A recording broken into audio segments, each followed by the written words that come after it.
Record. Okay, there we go. Okay, thank you guys. That was the one thing he said, don't forget to record.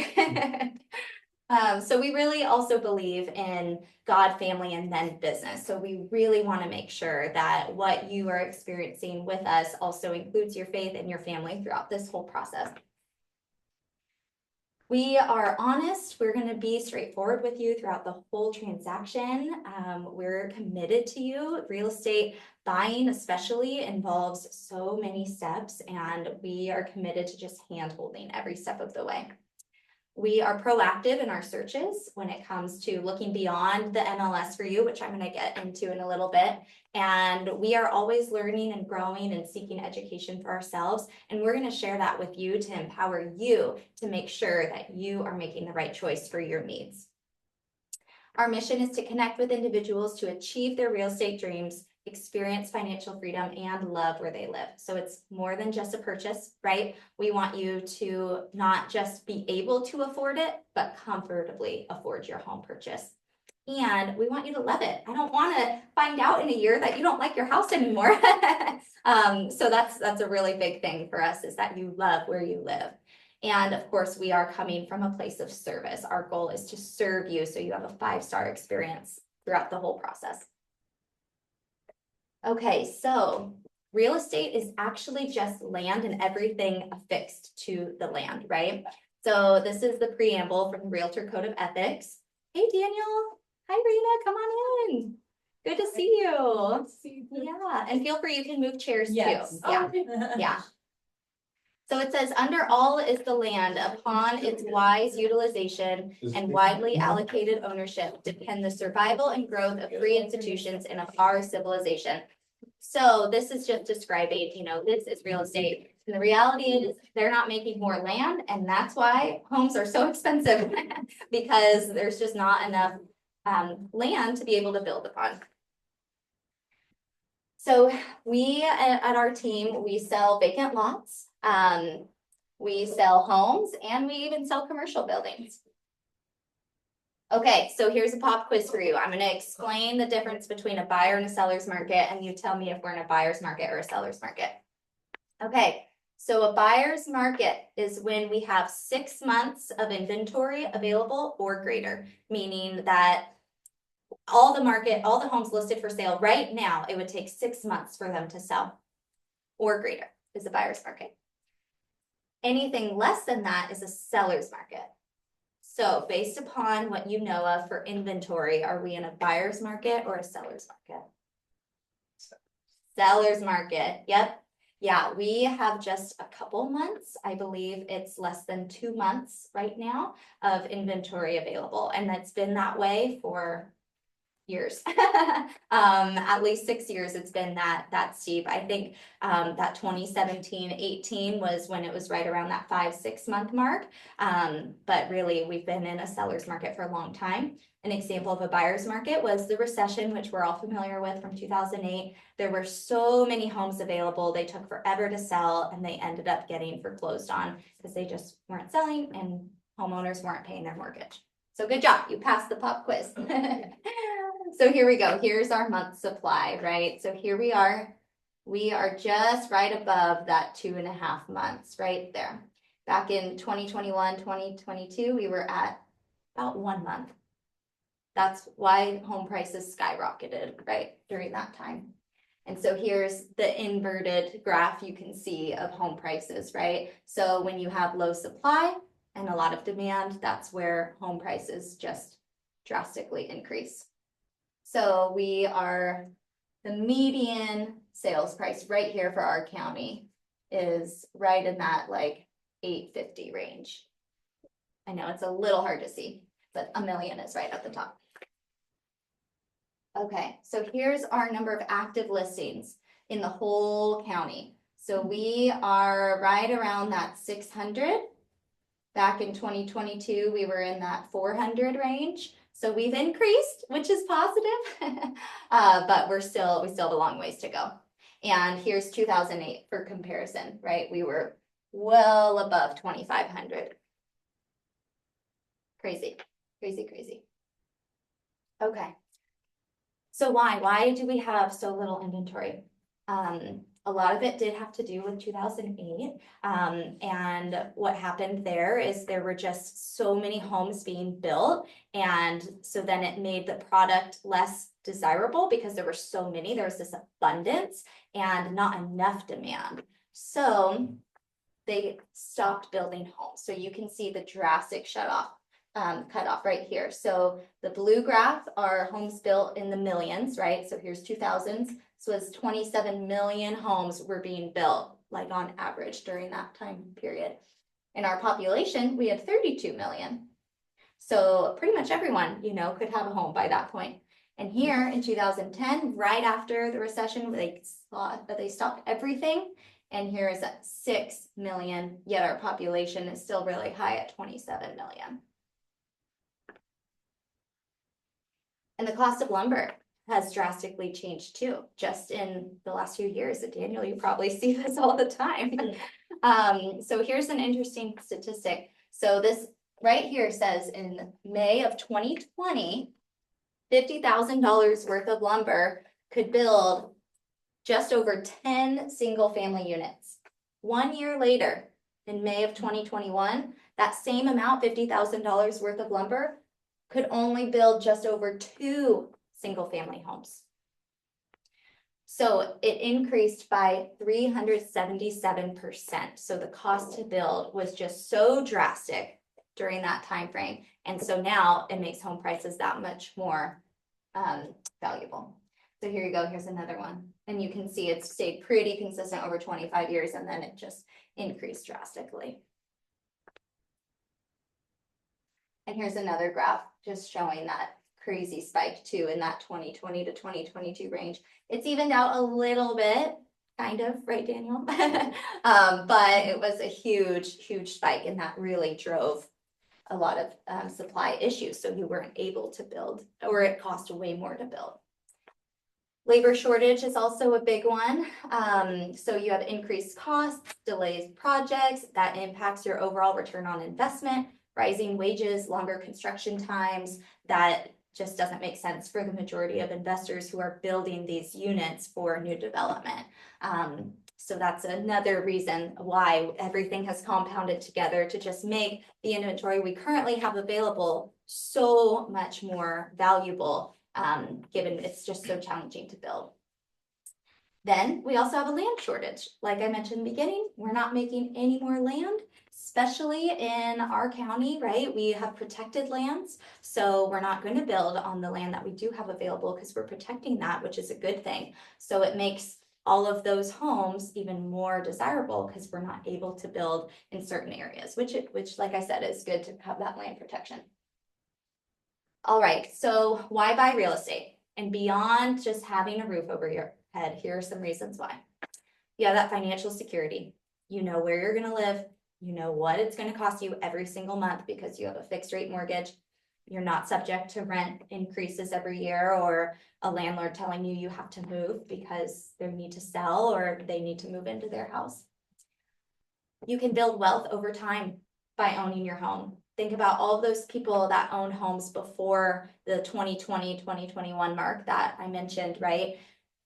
Granted, we had no idea it would increase that drastically in such a short time. However, those homeowners were able to build wealth. And that is an opportunity for us today. We're going to look back and say, wow, I'm so glad I bought in 2025 because now in 2035, I've gained so much equity. You have a real asset that you can physically feel versus the assets that you might have in stocks, and you can't drive past, your stock investment, right? You drive past your house, you are in your house, you can help increase its value by upgrading it through sweat equity and DIY projects. If you're making an investment purchase, then you have cash flow. You also have appreciation there. You have tax write-offs, and real estate is a hedge against inflation, which I know Kim is going to talk more about inflation tonight and how owning your property is going to be that hedge against all these rising costs. So for example, the cost of groceries and gas and rent is all increasing, but at least your home mortgage payment is staying the same in the midst of all of that. Here's a graph of the inflation rate in America from September 2020 to November 2024, and you can see just that large increase. We almost hit 10% a couple years ago, and we're evening out, but we're still high. And so here, this is the housing bubbles, right? Nothing new. So in October 2015, the bubble is larger than 2006. And then the next year, we're in a new housing bubble. And then 2017, home ownership doesn't build wealth, steady's fine. These are all the headlines, right? In 2018, it's better to rent than to buy in today's housing market. 2019, they're saying housing market is about to shift in a bad way for buyers. December 2019, right? Months before the huge increase. Next year will be hard on the housing market, especially in these big cities. In July 2021 says housing boom is over as new home sales fall to pandemic low. And that's not the reality that we're seeing at all. We're seeing bidding wars. We're seeing homes going for hundreds of thousands over the asking price. We are seeing just that demand, that pent up demand. And until supply is even with demand, we're going to see prices increase. And Kim's going to talk more about how rates affect that as well. All right, does anyone have any questions before I get into the nitty gritty of the home buying process? Does this make sense? Zoom, you guys good? Cool. Okay, so we've condensed this into 8 steps.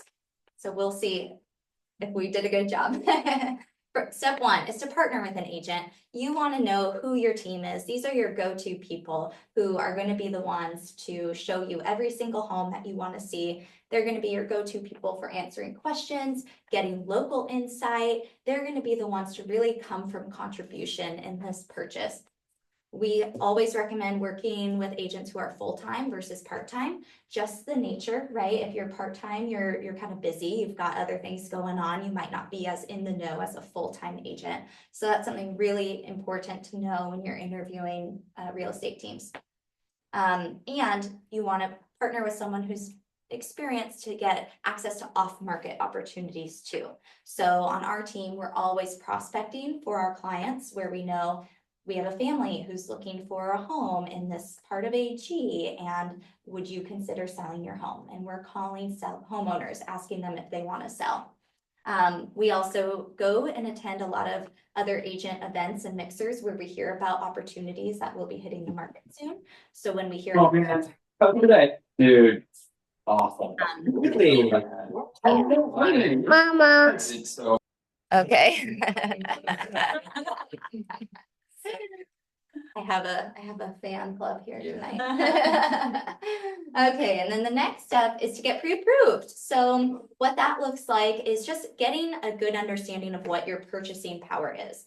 The last thing we want is for you to have plugged in something on like Rocket Mortgage and I'm pre-approved for $850,000.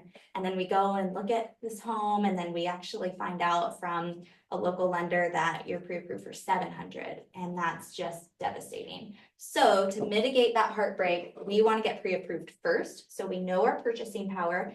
And then we also have a good idea too of maybe we're pre-approved for $700,000, but that's too much of a monthly payment for me. I'd rather be in the 5s. That's where we really have those conversations. And again, work with someone local who knows the market, who you can walk right into their office, see in person. And also having a local mortgage broker allows you to just gain that wisdom and insight of maybe there's local loan programs or seeing what other people are doing in the area. And that person is going to be one to make sure they're following through on every step of the way with you as well. I have a question. Yeah, of course. Okay. Go ahead. What is, like you mentioned, Rocket might tell you one and then a local lender. What is the discrepancy typically? Like, what do they not look at, or is it, where is the difference typically? Yeah, Kim, you can go ahead and I can share from the realtor side, unless it might be the same. So, from the lending perspective, it can be several things. It could be the information that's given, and some things that are excluded. For instance, maybe you're divorced and you have child support and alimony, but you didn't really think about that as a liability, and it's not something that's on your credit report. And so if that's not information that's given up front, but the way we do our interviews versus filling out an application online with Rocket, they may not ask for that information. And so that could be an example. And it could go the other way as well. They may say you're pre-qualified for 700,000, but you may actually be able to qualify for more based on a different program or debt we can exclude or how we can read your tax returns. So it can go both ways. But typically when we find there's that big of a discrepancy is because it's information that we didn't have. Thorough. Yeah, that's good. I didn't even think about that. I've had clients use the online Rocket before, and at the end of the transaction, they were hit with really high closing costs, and we were all shocked. And I'm like, oh my gosh, I've never seen this many closing costs for a lender. That how come we didn't know that on the front end? It was just sure they entice you with the low rates in the beginning, but then they tack on all the extra stuff. And if you think about it, there's no skin in the game for them, right? It's not like you're gonna give them a referral. They're just a big conglomerate versus, oh, I had such a great experience with Kim, I'm gonna refer her business. And she's someone I can just talk to and she's gonna care about your business, right? And not just, she's gonna disclose everything up front. So does that kind of help? Yeah, no, Yeah. that's helpful, thank you. Okay, so step 3, we're gonna find our new home. So you're pre-approved, you can comfortably afford your home for 800,000, let's say. Now we're gonna start shopping. So you're gonna reach out to your agent, you're gonna schedule showings. Maybe you decide to spend the weekend going and looking at open houses. You're online on Zillow, you are doing everything to just be immersed in the market. So that way, when you're prepared to write an offer, you know you found a good house. So what we like to encourage our clients to do is just compare neighborhoods, really. We want to make sure you love the neighborhood. Is it a lifestyle you want? I have some clients who are okay with driving, so they're okay being 30 minutes away from work. And I have some clients who don't want to be that far away from work. So it's important to consider, what does your lifestyle look like with this purchase? If there are homes that, you're like, I could make this work, but I prefer this. Well, it's your opportunity to discuss that with your agent, and maybe we move forward with, well, this is a great starter home for the next 3 years. Or we're in a position where we can hold out and wait for that perfect dream home that you can stay in for longer. What we have is we have a really great tool through our website where you can favorite homes. There's even an app for it where you can be on the go. We love this site mainly because we can interact with you. So if Raina likes a home, I can reach out to her and say, hey, Raina, let's go check it out. And that way we can interact there. Another thing we like to do, this is called the MLS hot sheets. And it's funny, the multiple listing service is pretty clunky for the 2025 and having the technology we have. It's not the most beautiful site that realtors use. But I am able to see, this is my my sheet here. I can see all the listings within the area based on my search criteria for SLO County that are coming soon. And I'll go through and then I'll email it and I'll say, hey, Luke, I just found this great home based on our buyer consultation. I think you'll really like this. It hasn't hit the market yet, but I know about it. Let's check it out next week when it's live. And that way we know what's going on before everyone who's not working with an agent sees it on Zillow. One way to find a good deal is if you are open to homes that have been sitting on the market for a longer period of time. So what we call that is high days on market. So maybe there's been a home listed, here's days on market here. 700 days, okay, what's going on with that? And then we go through and 300 days, okay, what's happening? And sometimes there is some work that needs to be done on the property in these situations. But most of the time, the high days on market mean that it's been listed too high. And buyers are smart. Think about it. We're always looking online. We know a good deal when we see one. So that's why those ones go fast. High days on market doesn't always mean that it's a poor house. It could just mean it's been marketed poorly or it's priced too high. So we can go in and we can say, hey, this is an opportunity. No one else is pouncing on it. We're going to write an offer. It might be lower than the list price. However, it's fair market value and the seller might be open to that. Coming soon, like I mentioned, is a big one where, hey, this is about to hit the market. So we can write an offer on it. We can't see it yet, But if you love this neighborhood and this is your neighborhood, we can write an offer, or we could just wait to check it out when it's live. Oh, and then another good one is the back on market. So let's say a buyer wrote an offer on a house, things were going well, and then all of a sudden the buyer canceled for a variety of reasons. It could be financing didn't work out, could be preference, or it could be something wrong with the house. Once that house goes back to active, that's called back on market. So you'll see how it falls out of escrow. Sometimes buyers are like, ooh, I don't want to touch that. Something's wrong with that house if it's back on market. That could be an opportunity for you. So back on market, if you see that listed on, Zillow, Realtor.com, or on our website, then you'll know, hey, I want to learn more. Yeah, Nick. Is it disclosed why, or is there, I mean, are you in the know of why, and to put those fears at ease? Yeah, you know, that's a in case good something's question. wrong? Yeah, so let's say you reached out to me and you're like, I want to learn more about this house on San Marcos in Atascadero. I'll call the agent and I'll say, hey, I noticed it's back on market. What's going on? That agent is required to disclose to me why it fell out of escrow. And if it was a buyer at the fault of the house, they're supposed to tell me all of the inspection reports, give me all the details. So that way we know that on the front end and we're like, oh, wow, $30,000 of pest work. Yikes. Do I want this house or not? Or we're like, hey, you know what? We can do that. We know people. We can get that fixed. That doesn't scare me. And then we can move forward that way. Or if it's the fault of a buyer, then they'll say, hey, yeah, the buyer couldn't get financing. So then we know it's not the house, and they'll still disclose all the reports that were done on that property. So yes, but sometimes it's more so like the buyer just didn't want it anymore, or they found something better. Yeah, that's a good question. Okay, so if you are searching on different platforms, here are some terms that we like to say if you're looking for a good opportunity. Price reduced, price drop, must sell, motivated seller. Sometimes you'll see this in the description, like motivated seller. You're like, okay, what's going on? They'd accept any offer today. Bank owned or real estate owned, REO. That's one where the bank has foreclosed on the house. And so the bank owns it and they don't really want to own the house. They want to get their money back. So now they gotta sell it and get rid of it. So that's an opportunity. Short sale, of course, needs TLC, fixer upper, as is, right? That's like I'm leaving everything behind, take it or leave it.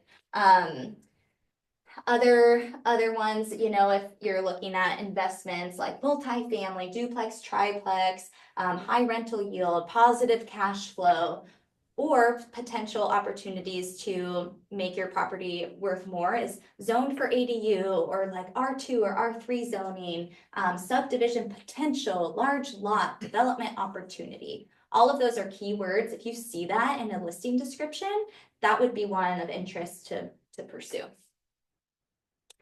Here are some other ways that we can work together to find deals that are not on the multiple listing service. Off-market deals, we send mailers out to neighborhoods you like. So if you tell me this is your one neighborhood, I can farm that neighborhood, and I can go and I can knock on doors. I can go send mail out and just try to get interest for selling off-market. Cold calling is a big one. Even Facebook Marketplace, weirdly, has become kind of like Craigslist in a way. Sometimes it's filled with bots, but otherwise there are opportunities on some of those Facebook Marketplace and those groups. Auction sites are a big one. Auction.com is where, hey, those are auctions, they're cash only deals, but those are really low priced homes. Pre-foreclosures, all of those things like we talked about. And then of course, real estate investor meetups. So we host a slow investor meetup. It meets once a quarter. If you are interested in joining, there's a Facebook page. You can be a curious person about investing. You can be a current investor. You could be a future investor, or you could be a friend of an investor. You can be whoever you want to come to these meetups. They're free, no charge, and it's a great way to just hear about opportunities. Okay, how are we doing? Good? Cool. Good information. Okay, so now we're gonna write an offer. You ready to write an offer? So when it comes time to prepare to write an offer, we want to know what our competition is, right? How many offers are we competing with? Most of the time we're competing with at least 2 other offers right now. That's what we're seeing. We want to bring our highest and best the very first time. There is no guarantee we are going to get a counter back. If we do, that's lucky. And if we do get a counter, it's usually countering us on bringing our price way up, or it's telling us, bring your highest and best. What is your highest and best? And we want to make sure that we are setting you up. If you absolutely love this home, we want to put all our cards on the table and not leave anything behind, because if we get rejected, we want you to have peace of mind knowing, well, I gave it my best shot and it just wasn't for me. We also want to factor in your down payment and earnest money. So if you are thinking what I can bring to the table is 5% all in, well, you're probably going to bring closer to 3.5% down. And then that difference, that 2.5 will be for your closing costs. So those are some things to consider that I'll talk about in a minute. And then part of your down payment is also your earnest money deposit. So once our offer is accepted, we have 2 days to put a portion of our down payment, called our earnest money, into escrow. And that's our good faith deposit, saying, I am operating in good faith. I'm going to do inspections on this property with some skin in the game. I'm invested in this deal. So if you're buying a house for $500,000, you're putting, let's say 10% down, 1% or so is going to be your earnest money. So you'll put $5,000 into escrow. That's protected by your contingencies. So you're buying this house contingent upon good inspections, a good insurance quote, a loan, getting your loan, and getting a good appraisal. So all of those items we're going to put into your offer. And then we're going to say, yeah, we can close in 25 days because we have a great lender we're working with who can make this happen. Or we can even do 21, or maybe we need 30. All of those are negotiable terms that we write on the offer. Does that make sense? Okay. So once we're under contract is when that timeline begins. So we get our offer accepted, we put in our earnest money deposit. Now we start our inspections. We're going to get a home inspector out to the property. We want to make sure that the home is in as good condition as possible in order for us to feel comfortable moving forward. So the home inspector is a generalist. He's going to go through and check the systems of the home. He's going to look at the roof. He's going to give his opinion on the condition. And he might say, oh, I went up to the roof. It looks pretty old. Ask the seller how old it is. You might want a roof inspection. So then we get a roof inspector out there, and the roof guy goes out there and says, yeah, it's going to be 20 grand to replace this roof.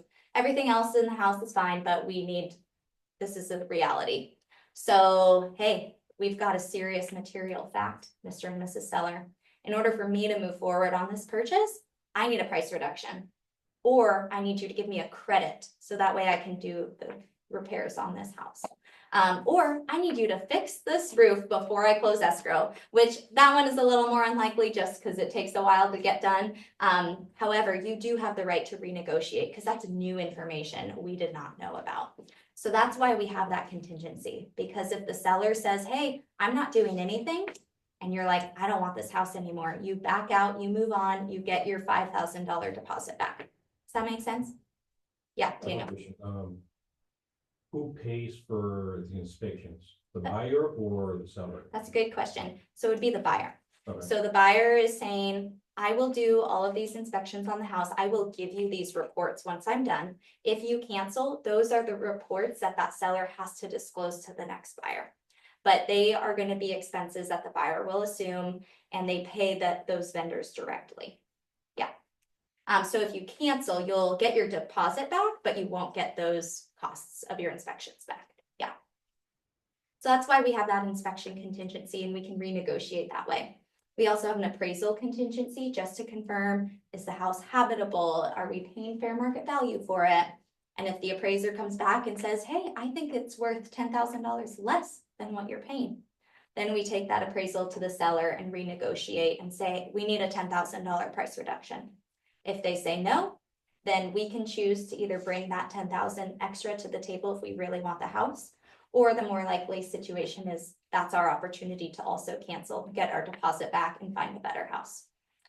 Our loan contingency just protects us the whole way to make sure we actually get the loan, because I don't want to be stuck buying a house if I can't get the loan for it.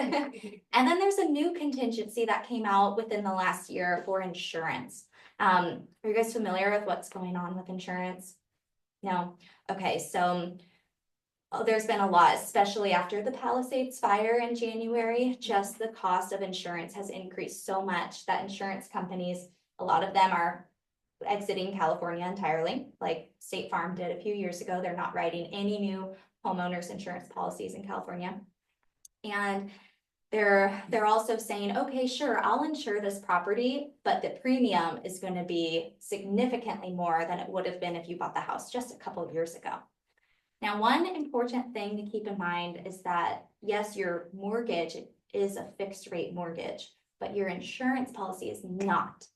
So I've had a couple clients within the last year either get dropped from their current insurance policy because of where they're located, whether they're in a high fire zone or a flood zone, and they've had to go and find a new insurance company, or their premium has increased drastically by like 200%. It's just like been crazy.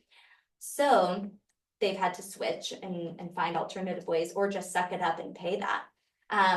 There was a house, great house over on Appy Way. If you saw this was last month. It was a beautiful home in AG on 5 acres. It was listed, I think, for 1.2. It was a really enticing price. Well, the insurance premium, I had a quote from a farmer's rep. It was $12,000 because of all the land, the hills, everything. And that was just if you were to buy that home today, $12,000 just for insurance today. Next year, it could increase. So that's something that's really important and why we now have a new contingency just for insurance. Does that make sense? Okay, I know it's a lot and kind of a scary one, but we'll be with you through it, and you will get insurance. It's just a new cost to consider. So once you have satisfied all your due diligence, we get all of our reports back, the appraisal, we get loan approval, we sign paperwork saying, I release this contingency, I'm moving forward with the house. If you cancel escrow after your contingencies are removed, you will lose your earnest money deposit. So once you're signing that paperwork saying, hey, I'm removing my contingencies, you want to be 100% all in. So after you release and you're moving forward, you'll sign loan docs and escrow docs. It's like this thick, probably takes 45 minutes. And it's like, yes, I will pay this loan. Yes, I will do this. And then you buy your new house, which is just really amazing. And so something we always recommend to, before you close escrow is you always want to make sure you've done your small items like transferring utilities, set up your forwarding address. You want to do a final walkthrough. That's usually 1 to 2 days before you close escrow. You want to just do a walkthrough of the house. And you want to make sure that you have your moving date lined up after your utilities are in, because that's something some people forget. And like I said, for closing paperwork, it's like a thick stack for 45 minutes. And once you get your keys to your home, it's all yours. You're all set. And you'll get mail from escrow with your deed, your copy of your loan, just all of the exciting things. You want to keep that in a safe spot.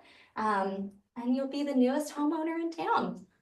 I know it sounds all easy and good, and it's our job to make it as smooth as possible for you. But do you have any questions? I know I went fast in Zoom room. Feel free to unmute too if you have questions.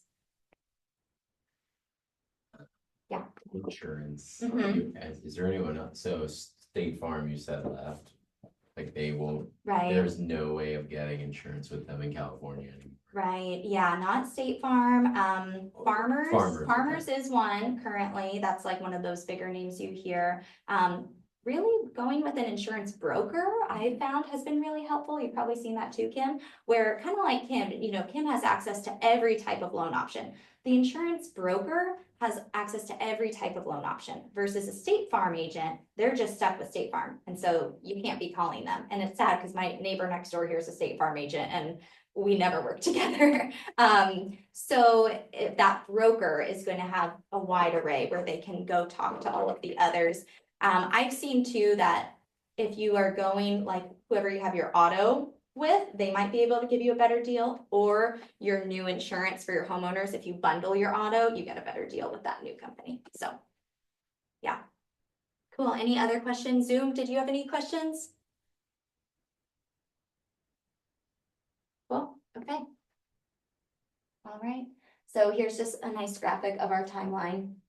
And I put a little bit of dates on there just to give you an idea. So the average buyer, by the time we meet for a buyer consultation, decide we want to work together, and then by the time they close the house, I'd say is between 4 and 6 months. And that's all relative to your timeline. I have some clients that it was the first house we saw, we got our offer accepted and they closed, and it's like a 45-day turnaround. And I have others where I have one client, she wanted to buy on a very specific street. And so that was very narrow. She had no rush, and it was 4 years. And that's what happened. And it's okay. You know, my timeline will always match your timeline. I never will rush you. If you want to make it a goal this year, then let's work together to do it, and we'll talk through our options. But if you're like, yeah, this is still like a 5-year goal for me, great. I'm glad you're learning now. Okay, so we just put some reviews on here of some recent first-time buyers, which was really fun. We love helping first-time buyers. And then I'll just share real quick before I transition to Kim. Our first house was actually a 4-plex in Paso Robles. And I share this story because I was always of the mindset of I want a house with like a nice yard, and I want space, and I don't want to be uncomfortable. And Owen is way more gritty than me at times. And he found this opportunity a while ago, and he's like, hey, this is it, let's do it. And it was, a town I wasn't familiar when I had only lived in SLO after I graduated from Cal Poly. I'd only been here, and I only wanted to stay here. All my friends were here, my job was here. And we ended up moving forward with the mindset of this is our starter. And that changed a lot of things for us. And this was, a 45-minute commute to where our office was at the time. And it was a small space. But as far as that sliding scale of comfort versus profitability, it became profitable for us in order for us to be able to buy our next home, which is a much more comfortable space. So I share this because there might be something within your price range that's doable, and it might be uncomfortable for a short time that will help propel you into something that much better that you can have for a longer time. And we also did just a lot of work and TLC on it. And I have pictures of before and after. And I'm not a handy person. I'm not a fixer-upper. I tried painting once and I couldn't even finish the wall. I just am like, this is not for me. So we had fun with it, but I just share that as a way to expand your ideas of something beyond your cookie cutter house. And maybe you end up finding another unit where you can make income to help offset your mortgage. And that deal was only possible because of Kim. I'm shamelessly plugging you, Kim, because she actually saved that deal. We were working with a different lender. I didn't know Kim at the time. And he couldn't do the loan because of the type of property it was. And Kim came in and did it. So we've been loyal to her ever since. So Kim, I'm gonna let you transition. Does anyone have questions before we get Kim up here to share more? Cool, okay, let's talk rates. Okay. This is actually a presentation that I did for quite a few realtors at the beginning of the year, just some market trends, and I've kind of adapted it more to buying a home, but there's some really good facts in here, some really good estimation of what's going to happen this year, and the trends and, the cost of owning real estate. So I was born and raised here, so I have seen what the market has done. I'll say over the past almost 50 years. So it is a desirable market. And like Camille said, we're not building. We haven't built since 05, 06, maybe a little in 07 through 09, but we just haven't had that many developments. There's a few been in San Luis Obispo, but countywide, there's not a whole lot of building. So on the national level, we have seen more building in the last couple of years, but in this specific area, the county, we just don't have a ton of inventory. So I'm going to talk more kind of in generalities of what we think is going to happen in 2025 as far as rates and inflation and things like that go. So we'll talk about where rates going. Will more homes sell this year, and what's happening with home prices? So you guys can probably already guess some of these. the biggest question that I get asked, whether it's buyers or from agents, is what are rates gonna do? Are we gonna see 2% again? Probably not, unless we have another pandemic, although I did hear that there's potentially another one in China. But probably not, unless we have something like happened in 2020, 2021. That is probably not going to happen, which is okay. I mean, it would be great to have 2% range, but that's just not a realistic thing. And that actually drove prices quite a bit higher. So if you already owned a home, that was great. But if you didn't own a home, it actually put it out of reach for a lot of people, even with the lower interest rates. And we're going to talk a little bit about that and kind of the cost of waiting to purchase real estate. So what we're anticipating is that rates will likely go back more towards 6% this year, maybe mid sixes, and I'll show you a graph. But it's going to be volatile getting there, meaning it'll kind of bounce around. This year alone, we've seen rates in the high sixes and rates in the low sixes within a matter of like 3 weeks. Yeah. So it can be still a little bit more volatile. So this is mortgage rate projections on a 30-year fixed rate, and it goes by quarter. So Fannie Mae is a purchaser of loans, basically. They back pretty much conventional loans.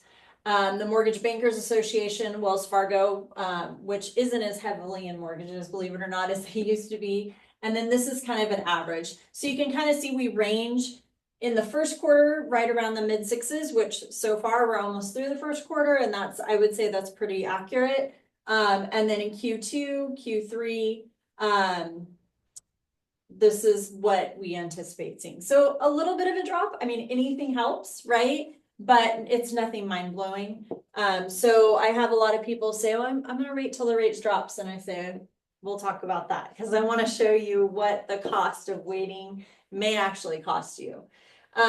So one thing that Owen and Camille asked me to talk about is kind of the impact of inflation on interest rates. And so what has happened, and Camille showed a great chart before where you saw during the pandemic, we had like 10 to 12 almost % inflation. At the time, it didn't affect interest rates. So interest rates kind of lag behind what inflation actually does because everything starts to cost more. So when inflation goes out of control, the Federal Reserve says, oh, we need to raise interest rates because everything is too inexpensive. People are buying, there's a lot of demand, which creates this inflation. So as inflation rises, lenders increase their rates to ensure they receive a positive return. So meaning your bank rates go up, right? If you have money in the bank, you're actually seeing higher rates than we've seen in savings accounts or CDs and things like that. The central bank, which is the Federal Reserve, which I was talking about, they're going to raise what they call the federal funds rate in order to slow down that demand a little bit. That does not directly affect mortgage rates, but we tend to follow what the federal funds rate does. Increased borrowing costs. So again, if we go from loaning at 2.5% to loaning at 6.5%, that's obviously going to increase your cost of your monthly mortgage. And there's risk premiums and uncertainty. So when we have high inflation, there may be demands that we can't meet, like in labor, in lumber and things like that. So we see those prices going up. So overall, high inflation is going to drive mortgage rates higher. And we just kind of follow that trend. So we are starting to see that inflation come back down. The Fed is looking to see inflation back at the 2% range before they start to drop that federal funds rate again. So we're not quite there. We're seeing some what they call sticky inflation with fuel prices and some goods and services. So overall, again, just says that we're almost there, but we're seeing some sectors that are being a little more sticky, and we keep seeing the reports come out. We're like, okay, everybody gets ready for this Friday morning, what they call personal consumption report, and 1 month we'll see it higher and 1 month we'll see it lower. And so there's no real anticipation of this. It's going to be a great report. I mean, everybody can guess, but nobody really knows the numbers until the report is out. So we're seeing that volatility because these reports are coming in higher or lower than expected. And so that's what we see on our end as far as how it affects interest rates. So this is, I love this chart just because it's something for you to, you can actually print it out and kind of take it with you. It shows you at the current rates, what the actual mortgage payment would be. Now, this is just the mortgage. It doesn't include taxes and insurance. But it's kind of a good thing to see if we have a house, and I'm gonna show you a slide next, but I just want to kind of point this out. So let's say we have a house at 630,000, right? And right now that payment is at 4,086. Okay, so what did I say? 610 price? Okay, so 4,086, and we say, you know what? I want to wait until rates come down. I think they're gonna come down, but I'm gonna wait. Okay, it's been 2 years, right? Since the rates have come down, they've kind of been vacillating. They've actually even been a little bit higher. So let's say we did it right now, and at 610, we're at, say, 6.5%. So 39.82 would be our payment.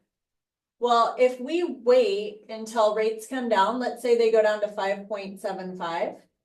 Okay, so 36.77. That's $300. That's not bad, right? So I get you. Like I feel the wanting to wait for the lower rate, but now that rates have come down, the appreciation is say 4%, 5% per year. So I can do the math. Okay, so 5% on 600,000 is 30,000. Okay, so let's say we waited 2 years. So that's $60,000. So now I'm looking at 670. Well, 670 at 5.75 is 39.10. What did I gain? Nothing, because of the appreciation and the more I'm paying for the house. You can never change the price that you paid for your house. That's something that will never change. Okay, so your interest rate you can change. If they do come down, as long as we have enough equity and you qualify, you can refinance, but you can never change the price of your house. So I had a client that called me, and like Camille, sometimes you work with clients for 2, 3, 4, 5 years. And they had, in November 22, rates were starting to go up. And so we looked at purchasing a house. They were actually in escrow. And I don't know if, I can't remember if something was wrong with the house or they just weren't comfortable with the payment. And their total payment was $4,750. They qualified for that. In November, they came back and they said, okay, we're ready. We want to buy this house. It was the same price, but their payment was now $250 more per month. Okay. And the reason was the same style, same neighborhood house was now $45,000 more. We were at the same interest rate because rates had gone up and down, but it just happened that we were at the same rate. So what did they lose? They were paying $2,500 a month in rent. Okay, so $60,000, 2 years of rent, right? They have to come in with $1,500 more for their down payment because of the price of the house. They pay $287 more per month, and they would have gained $45,000 in equity in those 2 years, and they would have paid down their loan by $8,000.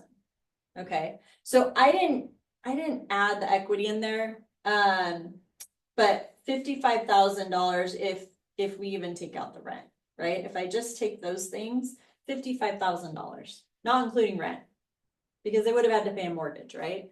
So this is huge. And when I talk to clients, I do show them this and say, okay, I know you want to wait, and that's fine. It's completely up to you. You're the boss of me and you get to tell me what you want to do. But I want you to, like Camille said, have all the information so we can educate you on the process.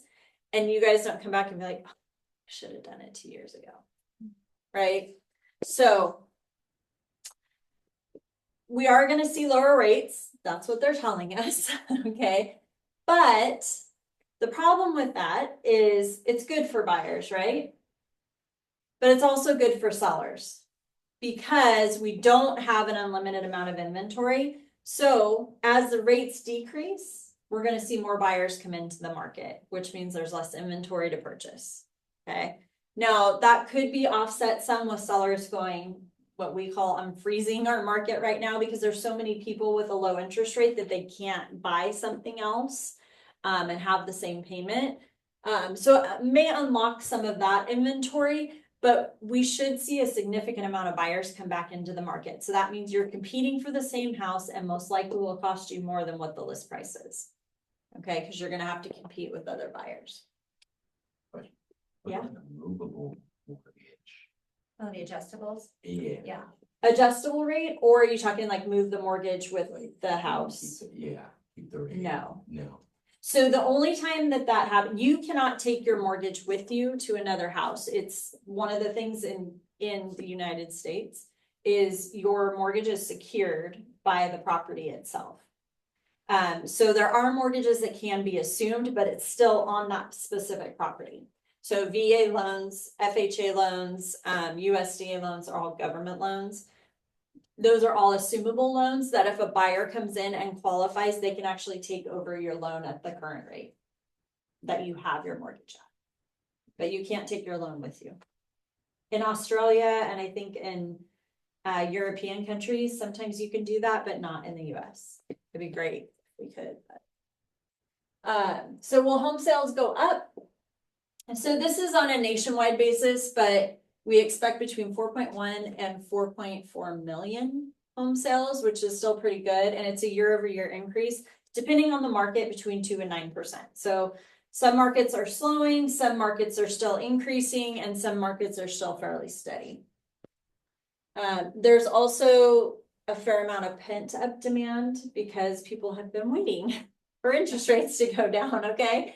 So existing home sales forecast, this is all the same year, okay? But these are all the forecasts of what they think it's gonna be. So we see 3.8 to 4.5 million, how many home sales are actually gonna happen. What about home prices?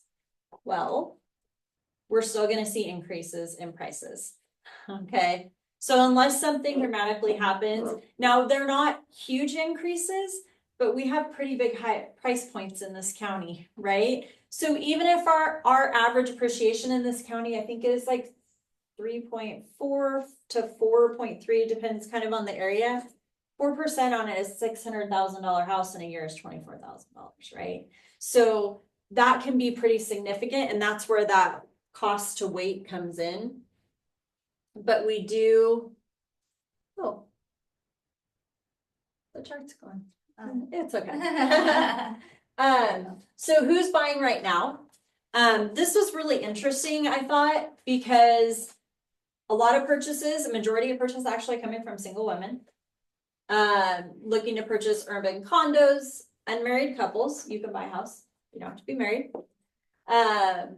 Multi-generational households, I think this is a big one too, where parents are, well, kids are wanting to live with their parents, or parents wanting to be on the same property, not necessarily in the same house, but multi-generational, having grandparents, parents, kids, all in the same kind of compound, if you will, and sharing those costs and responsibilities. Because we live in that expensive area, I've seen quite a bit of that. And that's where the ADUs and secondary residences are really coming into play. Okay, so single women were 15% of all purchases. Note to you, new agents. Okay, who are you going to target when you go? Multi-generational is 13%, and then unmarried couples are 1 out of 7 first-time buyers are unmarried couples, and 1 out of 14 buyers are. So the unmarried is not that big a deal, but it is in the first-time buyer market. So, okay. This is just ages. I think we're seeing a shift, or we have traditionally seen a shift, but the first-time buyers are more in the 30 to 39 range. And I think that's just because of how expensive it is to purchase a home. And you're a little more established, you can maybe have a little bit of savings, you may have some retirement you can use for your down payment. So this is really interesting too. I've probably seen more first-time buyers this year than I've seen in the last couple of years, just because of the price points, but this 30 to 39 age is definitely a very big market right now. So financing tips to help you succeed in purchasing a home. Very short and simple. I think Camille touched on a lot of what we do. which is great because if your agent knows the process of what we do, she can help you get through that and marry those two processes of buying a home and actually getting the loan. We don't want it to be a stressful process by any means, but there is inherent stress that comes with it just because there's timelines and you're giving someone your financial information. And so we try to make that as stressless as possible.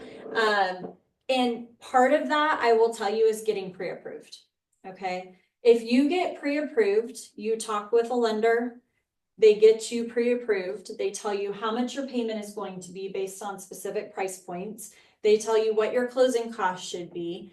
You go in with an arsenal to your agent of what you can offer on, and we can get you into a home quicker. Okay. Like Camille said, getting into a house is still a seller's market right now. So that means there's competing buyers, 2 to 3. I just did 8 pre-quals on one property this weekend for 8 different buyers. Oh. And that's just me as one lender. So there were actually like 15 offers on this property. But one of the things that set my clients apart in being able to do that pre-approval, I already had all of their documentation. I was ready to go. We could close in 21 days or less because they already had everything to me and we were already ready to go. We were ready to start the loan process at that point. So make sure your lender has all of your required documentation. I have clients that, I will touch base with them as they're looking, but sometimes, they may fall off for a little bit and all of a sudden this property comes on that they want to see. And it's Sunday night at 8:00. And they're like, we found it. We found our dream home. I'm like, okay, it's been a year. And what did you make last year? We have to update all their information. So it's not that we can't do it, but the more that we keep that stuff updated, we're ready to go. And work with a lender that's going to work for you. And this is, I think, where Rocket comes in. Not a fan, sorry. The reason is, and it doesn't matter, usually, Rocket's the biggest lender, so they have the biggest target on their back. But I've had several clients come to me after they went to Rocket, and the closing costs that they were quoting were absolutely ridiculous. And even though sometimes it's up front, they don't actually explain it to you and why those closing costs are there, and that they don't actually have to have those closing costs if they don't want to. They're not educating you on the process and the whys and the hows of everything working. And they're not available all the time. So it may be, again, Sunday at 8:00 and you're like, we got all these disclosures and there's an issue with the house and we're going to get a $15,000 credit. Can we do that? Is that okay? Should we put it towards closing costs? Should we buy our interest rate down? They're not going to be able to answer that question Sunday night at 8:00, but we can. The other thing that I like to do personally is if you're submitting an offer, I've been working in this area for 20 years, so I know pretty much the majority of real estate agents. We're going to call the listing agent, which is who's representing the seller, and give them more information than we put on a pre-approval letter. Now, we don't give them your social and your credit. We just tell them it's very good, you're very well qualified. I have all of their documentation. We are ready to go if you need a quick close. Is there any information that you need for me to make your seller feel comfortable with this offer? And we like to do that because it just gives the listing agent a sense of security, like, oh my gosh, no lender calls me and wants to basically back up their buyer and explain that they're very good. It just gives that little extra bit. And if your offer is the same as another offer and we can close quicker and they have the confidence in our reputation and we've actually taken the time to call them and explain, where we're at, we usually get acceptance over that other offer. So that's really important to me because we want to work for you and it is competitive. So you want to have that little extra edge. Okay. So if you want, this is a link to my calendar if you want to set up a pre-approval appointment, or agents, if you want to just scan that now. And then when you get your license, I do agent training too for new agents.